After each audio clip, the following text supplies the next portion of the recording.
We're going to talk about personality office. And I say we because one more time she got invited herself to the Howdy studio. We made 1 million in our second year in practice. We're trying to help as many chiropractors and future chiropractors do the same to help as many people as possible. I don't run any ads, so if you enjoy the content, please subscribe and share it with your colleagues and future colleagues to get on the path to victory.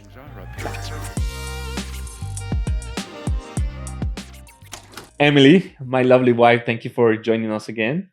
We're going to talk about personality office because I went to a seminar with my good friend from chiropractic school. I met him there, and he was telling me that it's hard for him to get an associate because his office is doing wonderful, but his patients just love him, and he had a personality office. So his goal for that weekend was, how can I change that? I never thought of it. I'm like, this is interesting. But we did the same mistake though.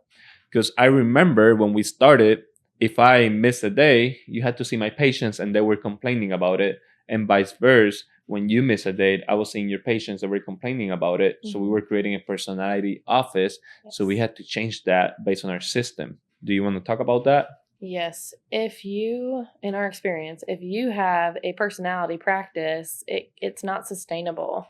You'll never be able to take off or go on vacation or have an associate because these patients are going to be so drawn and attracted to you. Whereas if you just keep it really systematic, you do what you're supposed to do, say what you're supposed to say, and then go on. Obviously, you bring your personality a little bit into it, but you cannot run a practice based on personality.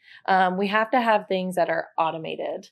And if we don't have things that are automated and it becomes solely based on one person, then you don't have the sustainability of a practice. And the one person is not just the doctor, but includes the staff as well. Exactly. Because if the front desk is creating a personality office, if we need to replace her eventually, or if she doesn't show up one day and we have to switch her, the patient is not going to feel as comfortable. So if you follow the system, how everything is supposed to do, like when you go to Chick-fil-A, the same server is not going to be the one in the drive-thru every time, but you're going to get the same service, right? Right. My pleasure, and it's going to be a great service at the end of the day. So we need to focus on our systems to have the same service, not just by person. And a book that helped me and help you as well, because before I went to chiropractic school, I read How to Win Friends and Influence People. That helped me a lot. And then we read it in chiropractic school, and then we read it after chiropractic school when we were trying to figure out the systems. Do you want to talk about that? Yeah, best book, I think, of all time, How to Win Friends and Influence People, because it talks about how life and your business and your service, it's not about you. It's not about you, but it's about the person that you're serving. So whenever you're seeing a patient, you make it all about them. They don't care about your life or what's going on. They're there for them, right? They're there for them and their health. They're not there to see you. And so I think if we flip that mindset of, hey, we need to be fully present with this person and kind of just like tapping into their uniqueness and into their lives. Like, for example, if they love to play golf and they came there to better their golf game, that's something you want to hit on every visit. Right. Oh, hey, this adjustment now is going to help you with your golf game, and encouraging them and just making it more about them. If they've got family, if they've got kids, you ask about their family and their kids because that makes them feel good.